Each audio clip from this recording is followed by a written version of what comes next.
I have to just move the thing you can see me. Hello, hello, hello.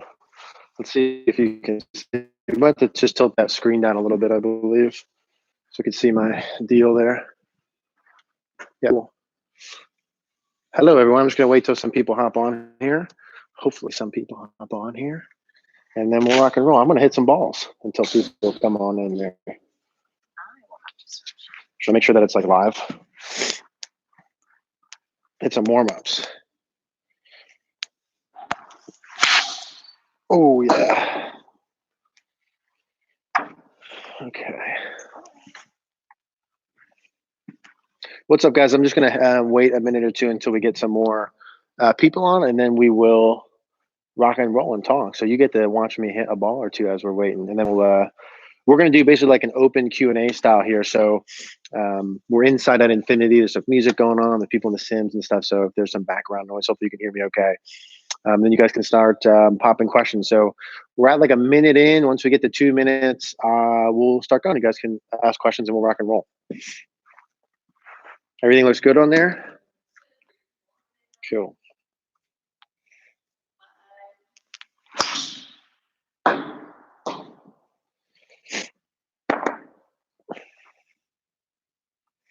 How's my swing looking? Is he on there? See what he thinks about my new backswing moves. What do you say? What speed changes are you working on? So, yeah, 145. We'll get going. I am working on. Can you see the chat on the right there? Because I don't have anything on there. You can see it on your thing. I am working on adjusting my backswing a little bit. One thing I noticed with me, I think, getting older, and as I tell Mary all the time, with the muscles getting a little bit bigger. I don't know if you can see the muscles from there. Kind of overbulked a little bit in the winter, so I'm trying to shed some of that weight off. But my backswing was getting so short, dude. Where like I feel like I couldn't go at all. So I'm trying to make some adjustments with some bigger body turn and stuff to add some backswing turn and add a little bit of depth, so I can do some of the downswing pieces that I want to do because I get a little short and a little bit narrow. I can't see any of the questions on there, so if you want to, 14 people. if you want to just start, yeah. If you guys have questions, if you want to shoot anything over, just start firing away, and then we'll go through them. And then just let me know if there's questions that pop up. But yeah, that's what I'm trying to do with the swing, man. I'm trying to lengthen out the backswing pieces a little bit, trying to keep the elbows a little bit closer, get a little bit more early turn, a little bit more depth up to the top, so that I can start to do the downswing pieces. So that's what I'm focusing on. I don't know if it looks, I have to feel, I guess, like everything else, like I'm like so ridiculously in and deep during my backswing just for it to look like semi-normal. So I'm going to work on some of those. Yeah, when do you feel the twisting of the grip on the downswing in order to square the club face? So when do you feel the twisting of the grip during the downswing to square the club face? So technically speaking, from the top of the swing, you're going to be squaring the club face during the entire downswing. So if you check measurements, like 3D measurements on the squaring of the face, a lot of that will be happening actually from the top of the swing pretty early. Even initially during the backswing, or during the downswing rather.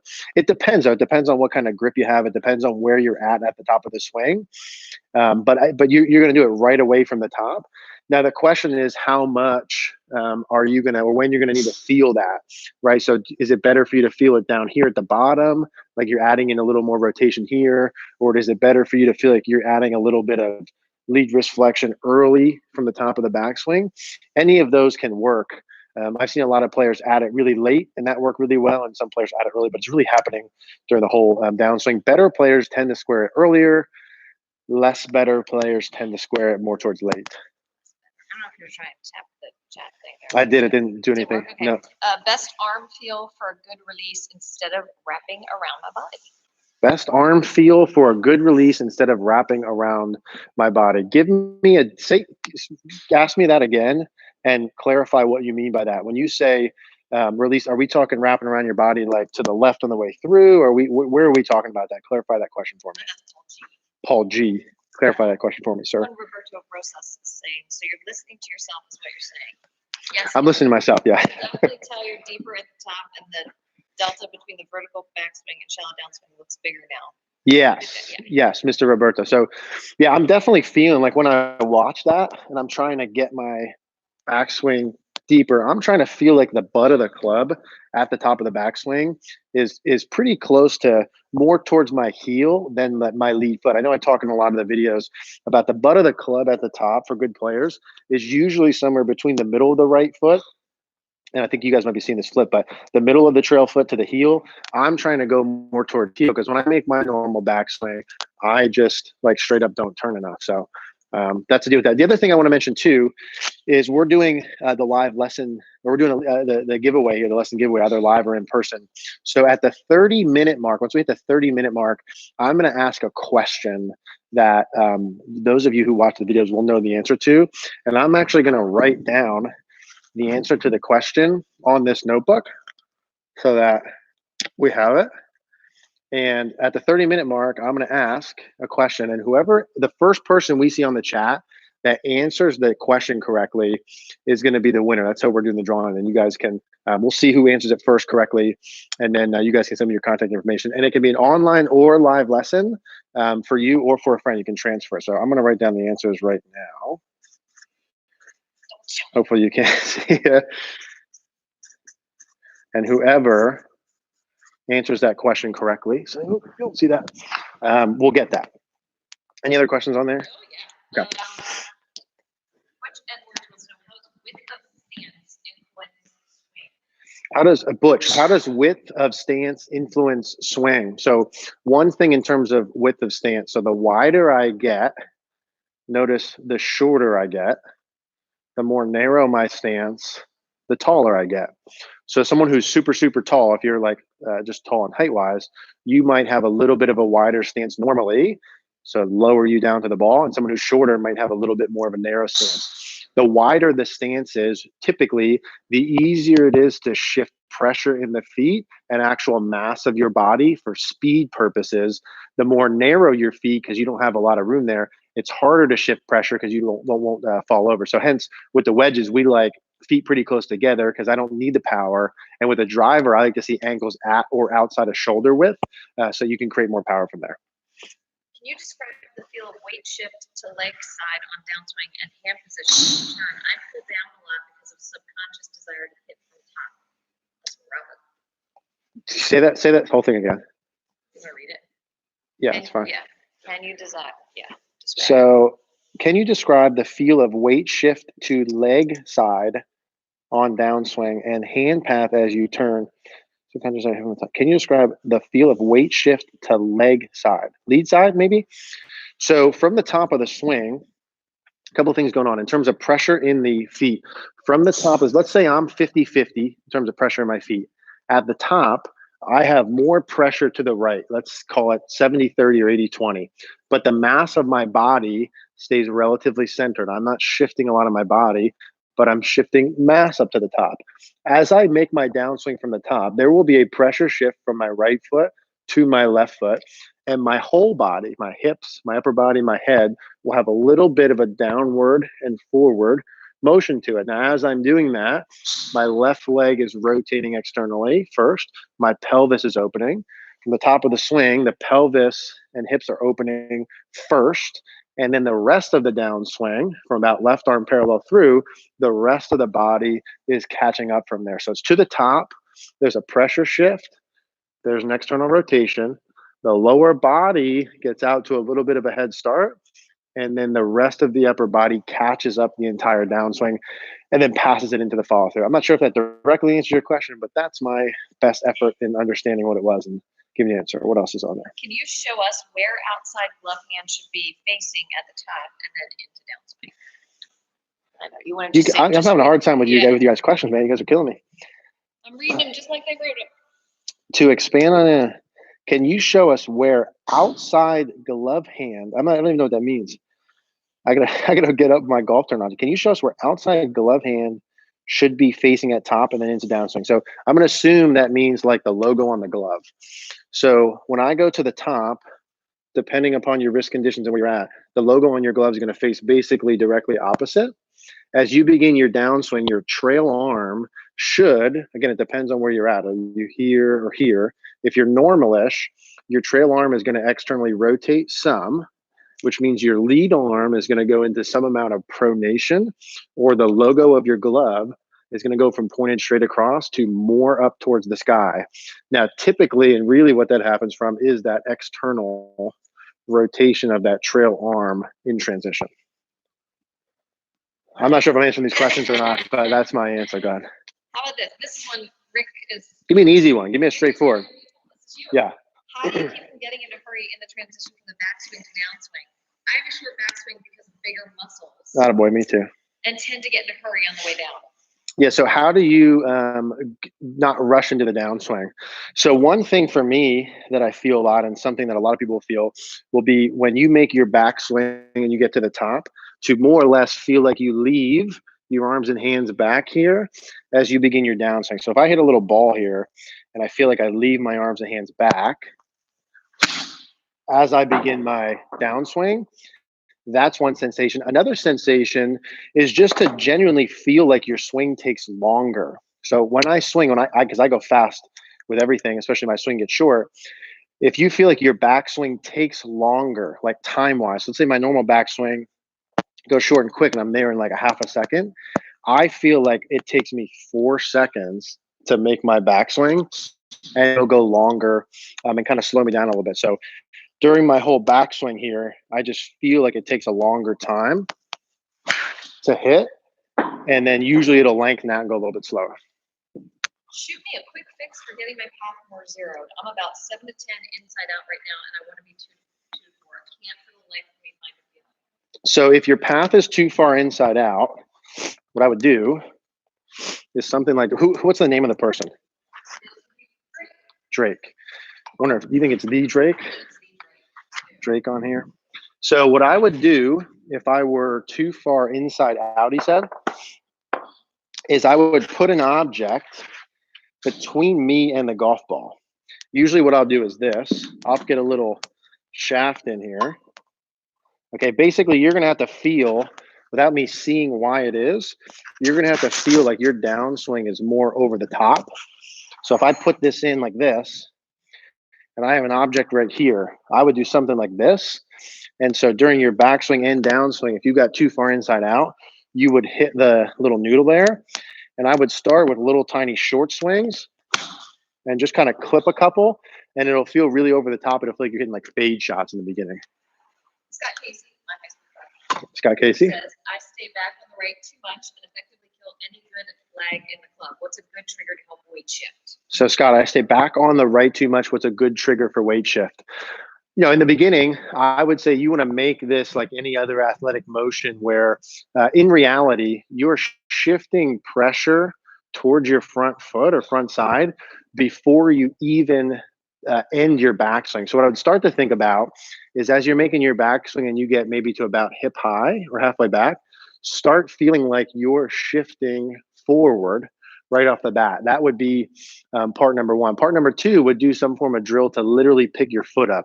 So if I did a shot where I made a backswing, I go halfway back, I pick my left foot up off the ground and step forward and make a swing from there where I actually, you know, if you pick your foot up, you force yourself to shift the pressure. That would probably be part number two. And then part number three you could do is put an object underneath your right foot. So you could take a club head like this, and put it underneath your trail foot, like this underneath your heel. And then when you make your swing, you want to drop the club from underneath your foot early during your downswing before you get to the end of your swing. So there's 3 little quick drills for that, Mr. Scott. You want to talk about your glove before we go? Yeah, so one thing too, I have on my little fancy Up glove, which I think that we're going to partner with a company. It's called Up Glove. How it works is like a $1 shave club. And so you get these gloves sent to you and they're super nice. We got them like 2 months ago. You get a little package like this. And so I got a little package, and the guy, Sean, his name is, and it's pretty cool. And he sent me 3 gloves that are in here and a little note, which I thought was really cool. And you get these gloves. And basically the deal is You get them sent to you on a regular basis. So there's two different options. One of them I think is $20 and one of them is like $30.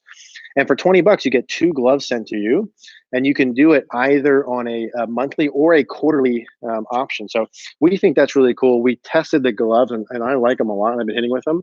So they look like this. They're called Up gloves. So we'll put the link in the description probably with this, and there's a code, which is EC Golf, which I think you get 10% off your first order. So we'll put all that in the description down below. What's a good field and drill to get a negative angle of attack on irons? I'm struggling ranging from -1 to +2. Yeah, so if you don't have enough angle of attack with your irons without me seeing it, quick plugs on plugs. If you join CogornoGolf.com, Cogorno, COGORNO Golf.com, and in the Facebook group, you're a premium member, you can put your swings up, all of you guys, and then I can give you specific advice. But without seeing your swing, what I would do is start by putting an object behind the ball. We're going to use our fancy Up glove package, and I would put something about a grip length, not width, behind the ball. So there's something up in the air, maybe an inch or so. And I would start hitting shots with an object that forced you to feel like the club goes more up in the air, both back and through. You can use a head cover, a stick, a towel. And then on your way down and through, it's going to feel like the club is more up in the air back and up in the air on the way through, just to miss that object. I would start there without seeing your swing. Robert wants to know, what are your views about right arm going external on top of backswing? So right arm going external on top of backswing. I like it for two main reasons. When the right arm goes external, so here like this. So if I go back like this, if I go this way would be externally rotated. This way would be internally rotated. So external, oop, internal. Now for internally rotated, more flying right elbow type of look on the way back, I see two main benefits for that portion of it, which is typically more speed, and some people have an easier time shallowing the club out and getting the reaction from there. What are the benefits of externally rotated is you have to do less work. So the more I externally rotate my shoulder, don't do it early, keep the takeaway neutral. From takeaway to the top is where you add external rotation. Don't externally rotate a lot early, do it more here. And then the club heads are, the center mass already behind you. You can just keep it in external rotation or even add a little bit more in transition. So I would say for most people, it's easier to do. If you don't have a lot of time to practice and hit balls, trying to get up here like this is a little bit more hard. If you have time to practice, then you can go that route. John says, seems some are teaching sort of a hold-off release. What's up with that? John, hold-off release. So yeah, some guys that I talk to online, actually, I'm just gonna leave it at that, like to promote and see like a drive hold release.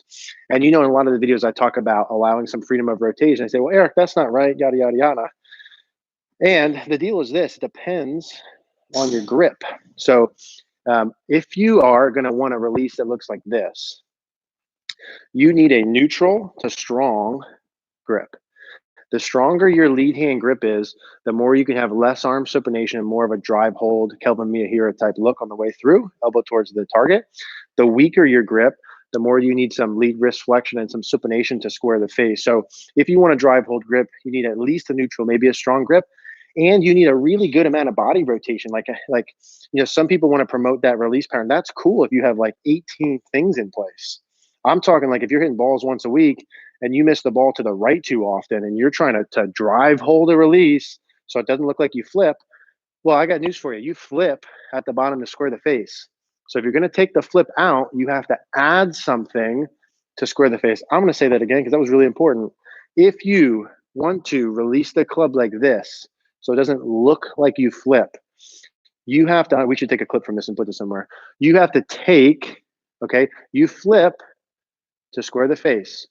If you're going to take that out, you have to add something to square the face. Grip, lead wrist flexion, something else. That was gold there. Hope everyone writes that down. Yeah, next question. What do I think of George Genkus golf instruction? I love him. Love everything about it. I think he's excellent. I think it's a cool modern twist outside of the normal golf pro rigidity of golf instruction. So I love it. I love it. So he said many guys I play with use no glove due to dry tap grips. Many guys I play with use no glove. Well, what they should do is get an up glove. Bang. Throw out for some more questions. We need more questions. Yeah, if you guys have any more questions when they you guys have any more questions about anything, let them rip. I think we have like another 10 minutes, then we'll do our drawing for our live lesson. Yeah, I like George, man. I never hung out with George in person yet. I talked to him online a couple times. I like what he does. You know, I like a lot of it. There's a lot of validity behind it. I think has a lot of new ways to do drills, right? I think the leg work stuff is pretty unique for him that not a lot of people. Listen, I've read every book, watched every golf show, whatever. I never seen people ever talking about that sort of leg work ever. I see some people on the internet come up like, I've been doing that for 40 years. No, you haven't. I've been watching everything that's come out forever. I've never seen that before. So I think he's got some new stuff. And then he's got some really cool drills for some stuff that we all use. Like straight up, I see some stuff he does and I'm like, dude, that's a really good drill. I'm going to start using that. So I love him. I love him. My favorite golf ball. I mean, I used Pro V1s my whole life for no good reason other than I thought they were the best. And then I used Pro V1Xs. I found with the golf ball, hitting the ball like driver and irons and stuff, not a huge difference in anything, but around the greens, I found was usually the biggest difference with the golf balls. I think the rest of it is mostly marketing. But I like Pro Vs. I like Pro Vs. Thoughts or drills on increasing shaft lean on impact? First, I would find out why you don't have shaft lean at impact. Do you not have shaft lean because the face is too open and you're trying to square it? Do you not have shaft lean because your downswing's too steep and you're trying to shallow it late at the bottom? So I would be willing to bet there's a reason earlier on as to why you don't have that shaft lean without seeing that. And I could see that golf.com Facebook group. But without seeing that, you know, that's a hard one because I can give you understanding in terms of what to do. Like, hey, if you don't have enough shaft lean and your left wrist is too flex, well, just flex it more early. But it depends. Is it because the face is open? Is it because your grip isn't on there good? Are you too steep and you need to shallow it out? So I kind of have to see that one. I think a lot of drills to try and get lag or try and get the shaft forward. You know, anyone can do fool's gold. I can have any of you guys come in for a lesson and take a quick video and post it up on Instagram where it looks really, really cool. And like, oh my God, look at this before and after. But like, what are you doing a week later? You're going to go right back to normal. If you don't find the root cause of it, you're going right back to normal. So shitty answer. I apologize. Can you talk about ball position when one uses open stance? Ball position with an open stance. So when you open or close your stance, it affects where the ball is relative to your swing arc. Meaning if I stood normal like this and the ball's in the middle, the more I close my stance, I'll do this from the other side too. The more I close my stance, effectively, the ball goes farther in my stance farther forward. If I open my stance, effectively relative to the arc, the ball's farther back. So if this is normal and I were to open my stance, the ball is farther back by my right foot. If I close my stance, it's farther forward towards my left foot. So if you're going to open your stance up, you probably have to move the ball position forward to match that swing arc. Can you talk about having pelvis more underneath at address? Pelvis more underneath at address. So that's another thing GG Swing Tips, GG Swing Tips as if he doesn't have a name, George talked about more than I've seen other people. You guys tell me, right? Comment section. Did you see people in the past 20, 30, 50 years talk about getting their butt more underneath? I didn't. I never read a book and saw it in there. I never saw a video in there. I saw George talking about that for the first time. You know, he was really good at, he says something, you look at swings, and you're like, oh yeah, you know what? That's right. That is what happens. Butt underneath at address. The main deal with this is the equal and opposites theory, okay? So if my butt and pelvis are more underneath me at address, it's easier for me to get the opposite effect of having my pelvis more back during the downswing. Why do I want my pelvis more back during the downswing? I want my pelvis more back so I can increase flex in my legs and I can rotate my pelvis. If my pelvis goes underneath me during my downswing, I'm going to extend my legs and not rotate. So when I start, like I was taught back in the day to have my kind of butt out like that, it's an extra $20, and have the lower back arched out like this. Well, you also get the opposite. If my back is arched back like this, during my downswing, my butt's going to want to kick underneath me and have early extension. So butt more under at address to where the back of your butt is not super far behind your heel lines. And then armpits over the balls of the feet would be neutral. Working on fixing early extension, found myself chunking a bit. Ideas to correct. Give me a name on that too, Mary. Early, so someone asked early, can you see the name or no? Okay. Early extension on Marquand, saying that right? Is working on fixing early extension. I found myself chunking a bit. Ideas to correct. So a lot of times with early extension, if you know that during your swing, you'll extend your legs extend, go this way, and then your chest goes farther from the ground. What happens is your right arm and right wrist will start to extend to make that distance. If my body's getting farther from the ground and my chest getting farther from the ground, I need to do something to get the club to the ground. And how I do that is through extending my right arm and extending my right wrist. So as I get farther, I extend more when I go this way. Now, if I fix just the body motions first, if I just get myself down closer to the ground and I still throw my right arm and right wrist, if I get closer and I throw everything, I'm going to hit it fat. How do I fix that? Two things. One, make sure you actually turn your body as you get closer to the ground, turn your body. And two, you're going to probably have to feel like your right arm is more bent longer and your right wrist is more bent longer. So you're going to feel like your right arm stays more bent and your right wrist stays more bent and you turn more. Any suggestions? Block shots to the right for a right-handed golfer. I don't have a problem hitting draws with the irons. Thank you. Block shots to the right with the irons. Don't have a problem hitting draws, did you say? Yeah, so block shots to the right in general are a club path that's inside out and then a face that's square to that, right? So if you can hit draws, that means you can square the face and hit the draws, but sometimes you leave them open. That could be literally something as simple as ball position. That could be something as complicated as swing direction. That could be release pattern. That could be grip. That could be about 9 million different things. So from a mechanical perspective, I don't know that I can really make a suggestion based on just that one thing. I would say, do you want to draw every ball? Is that the end goal of it? Do you want to draw all of them? What do you want your miss to be? Is a push miss even bad? Do you want to keep the push miss? Do you just want to lessen it? I'd have to know more details on that one, I think. I think text and then I'll tell you. Okay. Do you think golf exercises or fitness can greatly contribute to better movement in players? Do I think golf exercises and fitness? Who asked that one? This is Pose Relic. Pose Relic. Okay. Do I think golf exercise and fitness can help someone swing? Absolutely. Do I think that it's the main factor in a swing? No, I do not. I myself, and I have too many examples of people that have physical limitations or things that play good golf anyway. Now, of course. Do I think if someone has a limitation and I could get them to move better, that would help? Of course.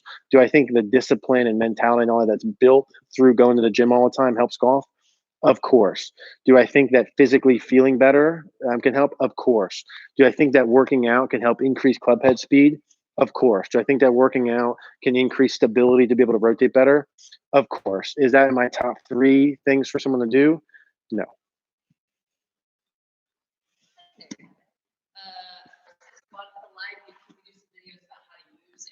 Yeah, so Robert said he bought the live view. Can we do some videos about how to use it? So we have the live view here, but I don't have it set up. Some of you guys have the live view. I actually have the older version, the live view story he's talking about here. Whoop. We'll put a link in the description for this too. There's a coupon code. You know, you guys know, and part of we have another minute or so. We got a question coming about this, but you know, you need to know what you're doing, right? And the live view golf video mirror, some new technology coming out. We're kind of looking at to do that too. But yeah, maybe we can do some videos on that in terms of how to use it. But you being able to see yourself swing is huge.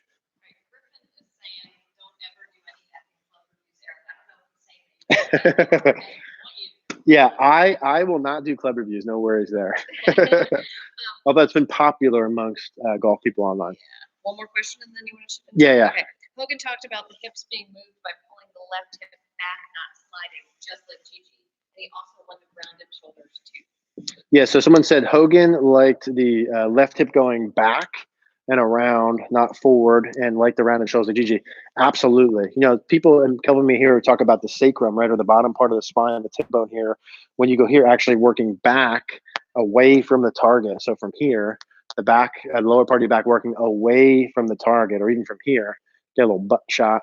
Back here working away from the target, and your left hip, essentially from the top, working straight back and away instead of going forward like this. This idea of the hip slide and stuff like that, not a good idea. Too much access toe.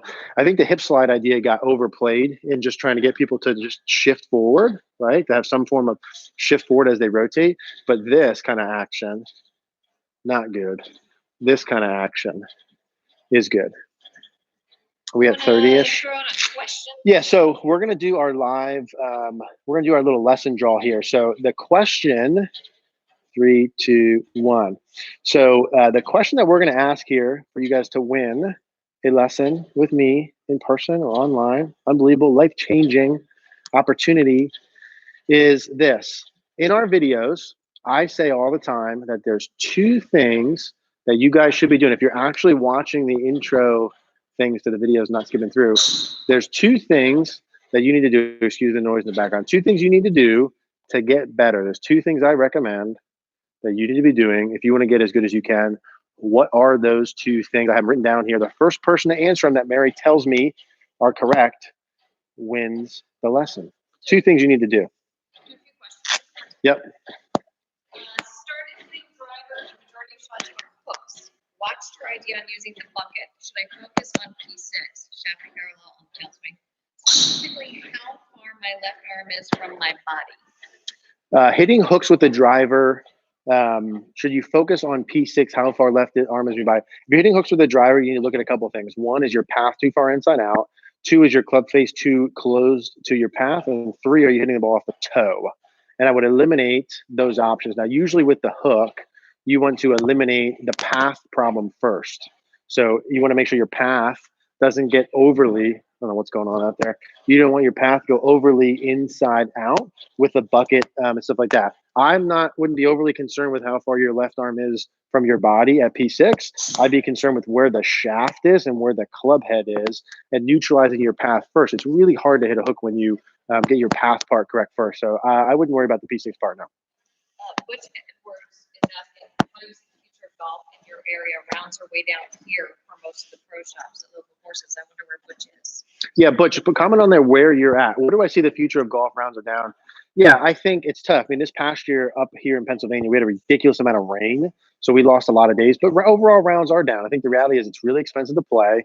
It takes way too long to go play. I think what we need to do is add options where it's not just 18 holes and like 5 or 6 hours. Like, can you play 3 holes? Can you play 6 holes?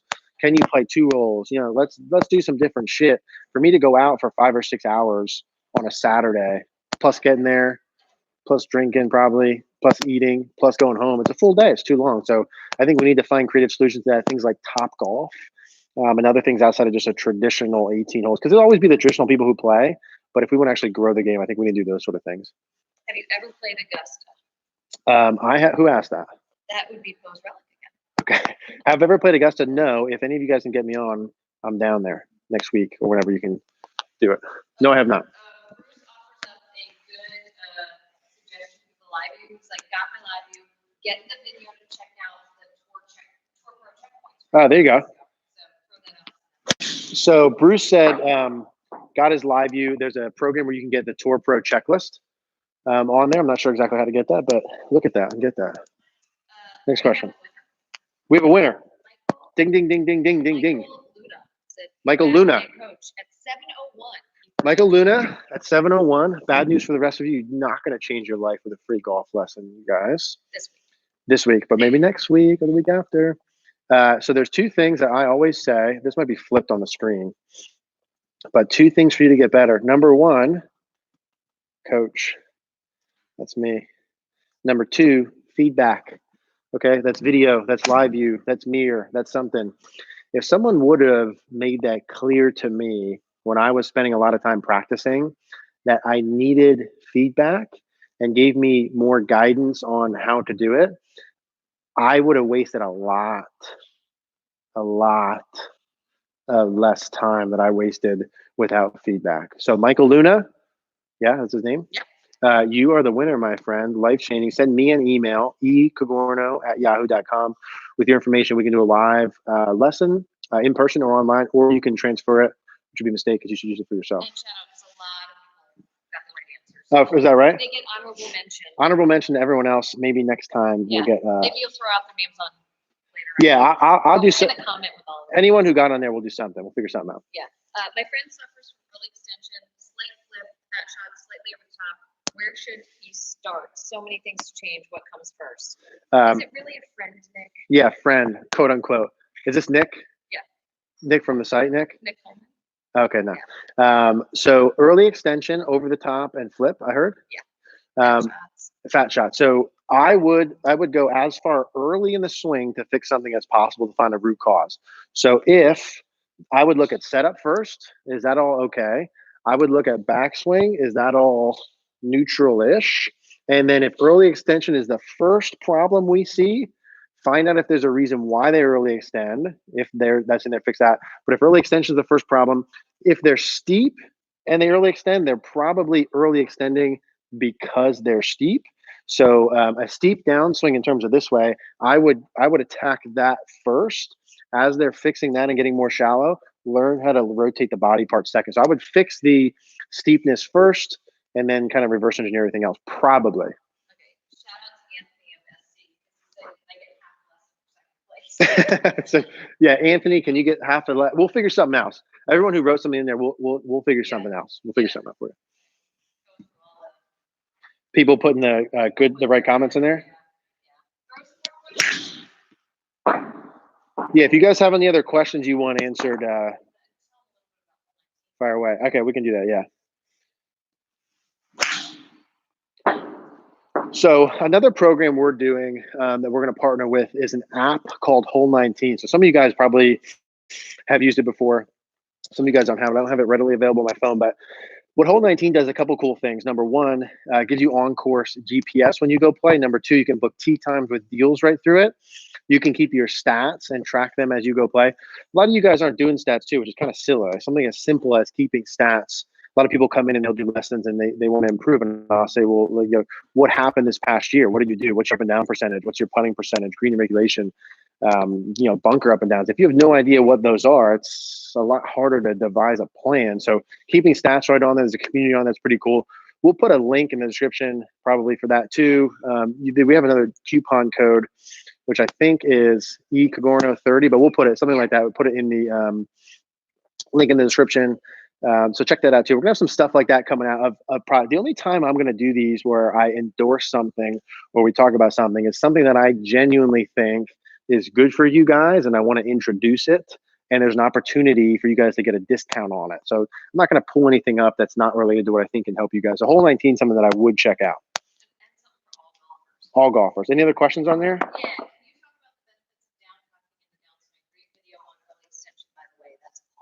Thank you, Paul. Great early extension video. Thank you. I thought so too.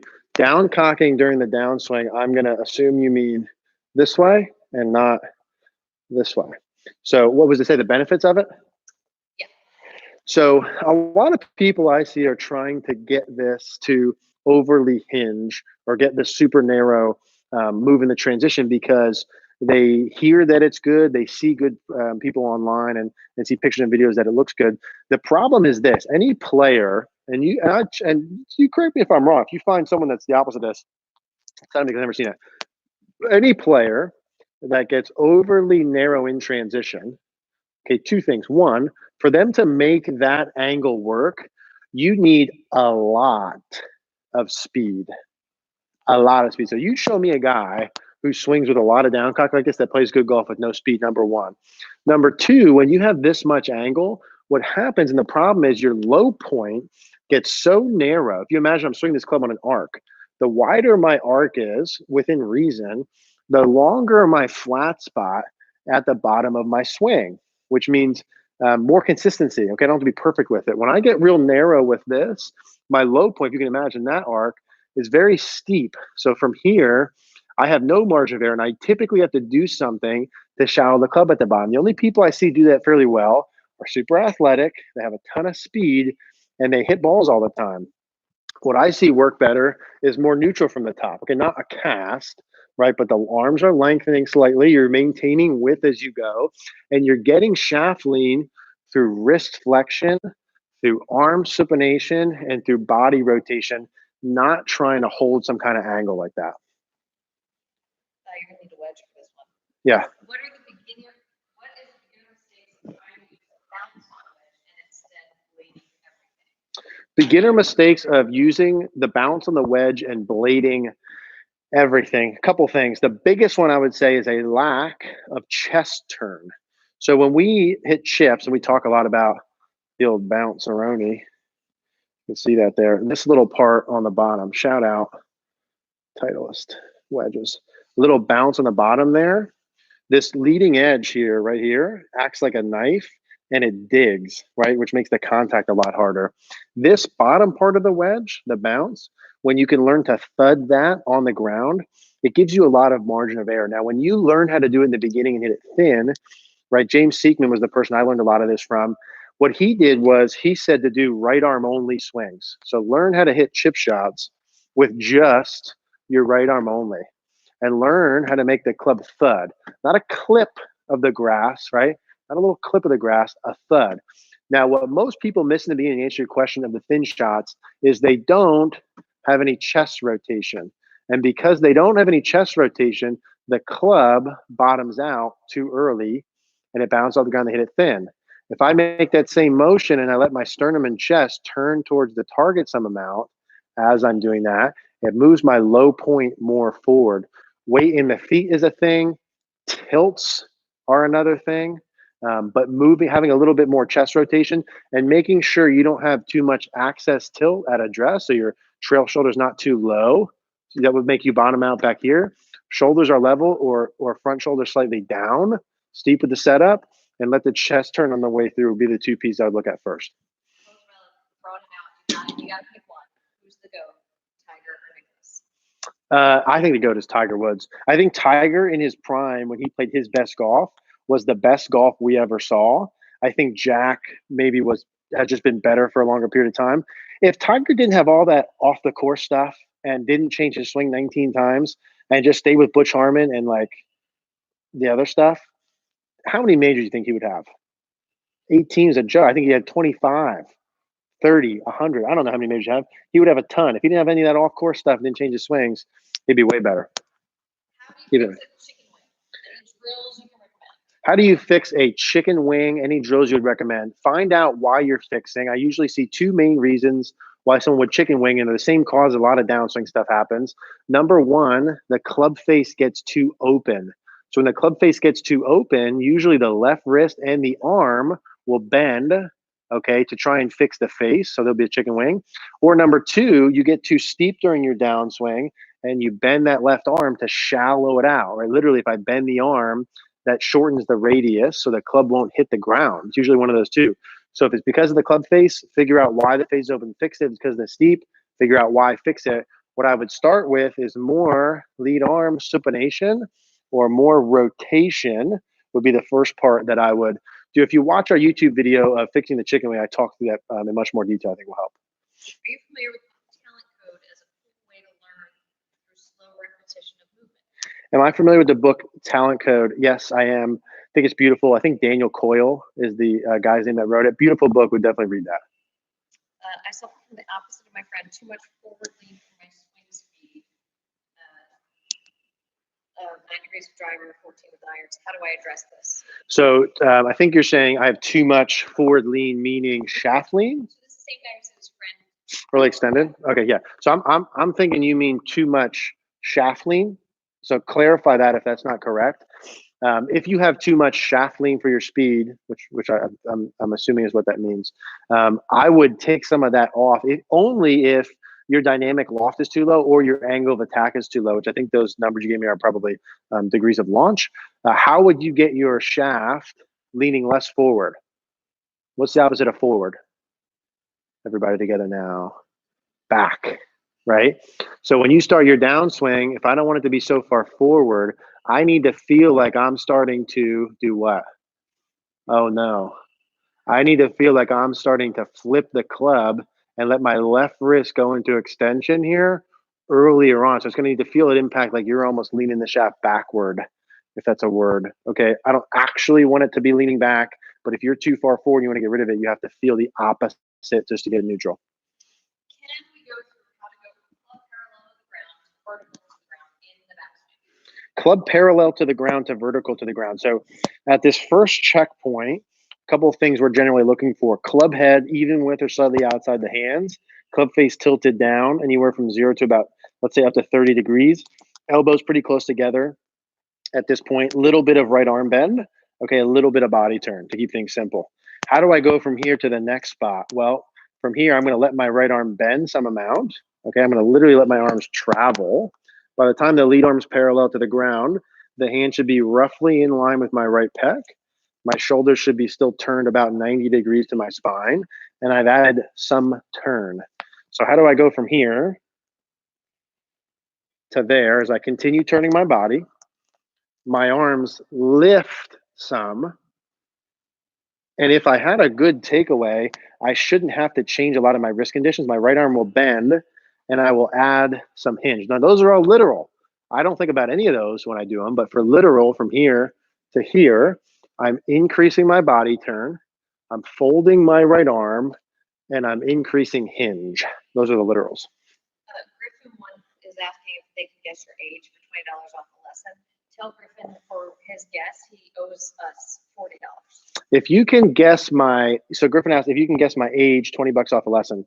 If you can guess my age, height, and weight as of right now, bulk season, age, height, weight, I'll give you $50 off a lesson. But if you're wrong, you PayPal me $20.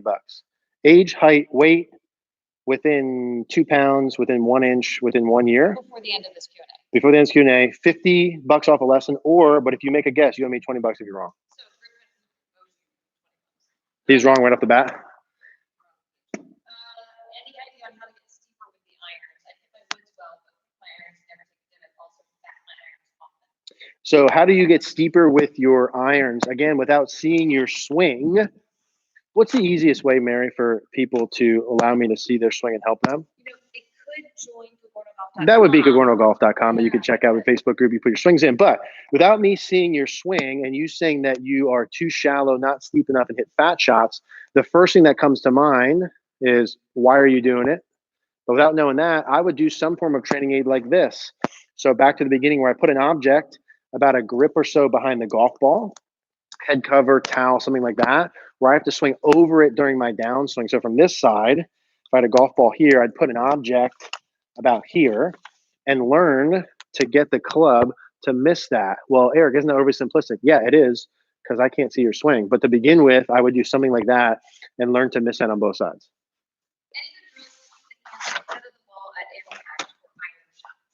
Any good drills to keep the hands ahead of the ball at impact for iron shots?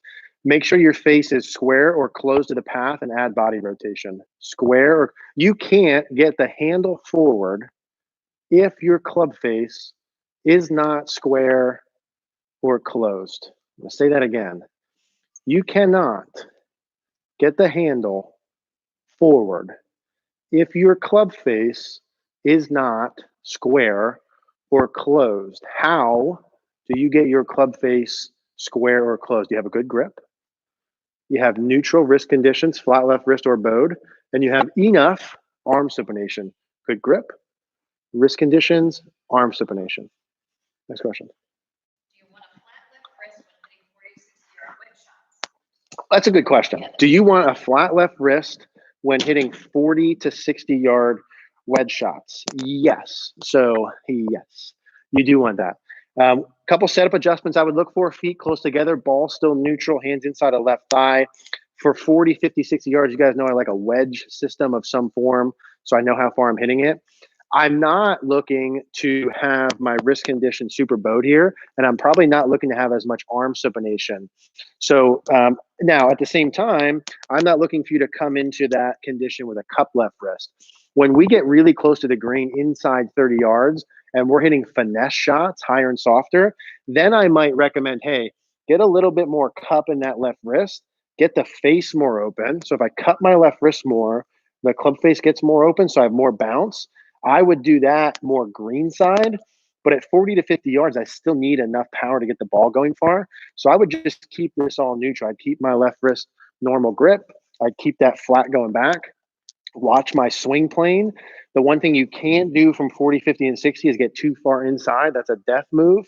You need to be on plane here like this. Now, I'm probably not looking to go here. unless I'm hitting a low shot. What we teach is you need to learn how to hit low, medium, and high at each distance. Okay, so that that's the goal with your wedges. Once you learn your just one stock swing is a low 40, a medium 40, and then a high 40. And I'm changing how far my hands are to do that. And I'm changing how much the club releases to do this. So the higher the shot, the more left wrist extension. The lower the shot, the more you bow the wrist and get the arms farther away from the body. That was a good question. Flatter on backswing for driver as opposed to irons. Are shoulders flatter on the backswing for driver as opposed to irons? Yes. So a couple things with driver compared to irons. When I make a driver swing or setup on here, driver is what compared to the irons? Longer or shorter? Longer. Okay, the driver is longer than the irons. And the lie angle is going to be different, but because the driver is longer, the distance away and my posture is going to be different. So I'm not going to be as bent over with my driver as I am with my iron. So a couple things will change. One, during the takeaway, we're always looking for the club face, front of the face to be square, parallel to my spine angle. So for an iron and I'm bent over, it's more tilted down. For a driver, I'm up taller, it's less tilted down. And because I'm starting taller, we said we want the shoulders to turn 90 degrees to a pretend spine angle, roughly 90 degrees to a spine angle. If I stand taller and I turn 90 degrees to this spine angle, that will be flatter than if I'm turning 90 degrees to that spine angle. Good question. I'm just going to say, from the guesses I'm seeing here, you're making a ton of cash tonight. Yeah. You, yeah. People think I'm older than my age or younger? Probably older. A little older. What about, how about the weight? We got a 220. 220, let's go. Good, right? Working 220. on squat, rotation, and pushing off the ground to generate more speed and distance with the driver. Yeah. Any tips and drills to help that process? Working on squat and rotation to add more speed to the driver. One thing I see a lot, especially as George Gankas has come out of the leg work, and you guys not all go and actually see him so you can learn all of it, is you guys, a lot of you guys are trying to separate the legs, dual external rotation, Kelvin Mihira, and increase the rotation. So I'm trying to, as I bend my legs more, I go down more, right? The squat happens from increasing flex in both legs. Now, theoretically, if I increase flex in both legs and have them both externally rotated, I can have maximum rotation and have maximum force out of the ground to hit the ball the farthest. The problem is a lot of you guys forget to push off late, or you push off too early. Meaning, I have a lot of guys that come to me trying to do this, and they go here and they try and sit and turn, and their pelvis is just way back. So you're here and you're here, and then you try and swing from there. The point is supposed to be external rotation, pelvis is neutral. And as you continue rotating, you have to push off your right foot and get your pelvis forward. It's squatting by increasing bend, okay, as I'm rotating, and then I'm pushing off as I go through. Or as you do it, you're pushing off too early, and then you have a slide, and then you can't turn. So I guess what I'm saying is the push off the right foot and the timing of it is critical. You have to be doing that at the same time. It's turning and then pushing, turning and then pushing is the idea. Can you discuss handle dragging? Any drills from P6 to P9 for handle draggers? Handle, so 50, so just watch our time here. Handle dragging, piece out. So, you know, handle dragging is something that Brian Manziel and some other guys online were talking about. Like, hey, a lot of guys kind of pull the handle this way, like so, too much, and have the handle too far forward. Now, that's like a 1%er problem. You know, like if you don't shoot under 80, probably this is not pertinent to you. But handle dragging, how to get out of that. His question was how to fix it. Handle dragging, if you want to get out of having this too far forward, is what I mentioned before about if I have too much shaft lean. You have to feel, okay, the lead wrist, left wrist, going into extension earlier. Do I want you at impact to have your left wrist actually cupped? No, I do not. But if you're too far forward, and that's even a problem, then you would need to feel like it's more towards cupped to have it neutral. See how that works? So you're going to need to feel like it cups or you throws or you cast and all those things earlier in transition. That will fix it. I've done that many a time, but that's going to be have the feel you're going to have. It's going to feel a little bit different and weird in the beginning. Right, so it's 25 after, maybe this will be the last question. We'll wrap it up. Yeah. When I grip the club with the left hand, the meaty part where the thumb meets the hand doesn't touch the grip, held in the fingers. Is this okay, or is that gap a problem? Read that one more time, ma'am. I'm sorry. When I grip the club with the left hand, the meaty part where the thumb meets the hand doesn't touch the grip, so it's held in the fingers. Yeah. Is that okay, or is that gap a problem? That to me is okay. I think that in terms of like width of grip and how your hands are on there, and where they sit in your fingers and hands and stuff like that, I think there's a lot of you can adjust that per your own feels for that. So I wouldn't say it's a problem. If you don't have an issue in terms of controlling the club, if you don't have an issue in terms of hinging it, and you don't have any restriction with that, then I'm not worried about that. No. Yeah. Well, you got any more questions, or we're done? One more. Yeah. Technique differences using mallet or blade putters. I'm going to say so. Technique differences using mallet or blade putters. It depends. It depends on the weighting of the putter. It depends on the actual type of putter head of mallet versus blade. It depends on where the shaft is relative to it, how long the putter is. Are you aimed at right or left of the hole? What's your stroke path tendencies? How do you grip the putter? So as a stock black and white answer, I'm going to say no, there's not. I would always recommend a putter fitting. You know, people come in all the time and ask me, should I get my putter fit? And one of the things that people don't get fit is their putter. It's like the last thing, but it's the club you use typically most often. So I would go get a fitting all the time. So that's the deal. We're going to wrap this up. Now, listen, we're doing Thursdays at 6:30 every week. So barring some kind of catastrophe, we're going to be here on Thursdays. Now, the plan going through, and we're working through this, is we might be doing more specific topics as we go instead of this is just a live Q&A. And you guys let us know in the comments too how you would want these to be organized to get the most value. I think this is cool where we can actually hit balls and I can show drills and stuff like that. Throughout the course of the year, we're going to be outside at the range so I can actually hit shots as well. But let us know what you want to do. Ultimately, we want to do this time to best serve you guys. So whatever format works best. If you guys think more organized and topics are cool, or if you don't think that's a good idea and we want to do just this, then let us know. But Thursdays at 6:30. Yeah, we're going to be doing more giveaways with it too as we go and partnering with some different companies to try and give you guys that are loyal followers and that watch all the videos and stuff like that some free and cool stuff. And we're going to have some information on partnerships. Like I said, the Up Glove, the Hole 19, the Live View, only things that I've tried, only things that I actually use that I think would actually help you, that you can get a discount. So we'll put all the links in the description down below. Leave us comments. Let us know what you think. And yeah, we're going to keep pounding out videos, man. If you guys have video topics that you want to hear coming up, put those in the comments. And if not, we'll see you guys all next Thursday. All right, guys. I'll see you later.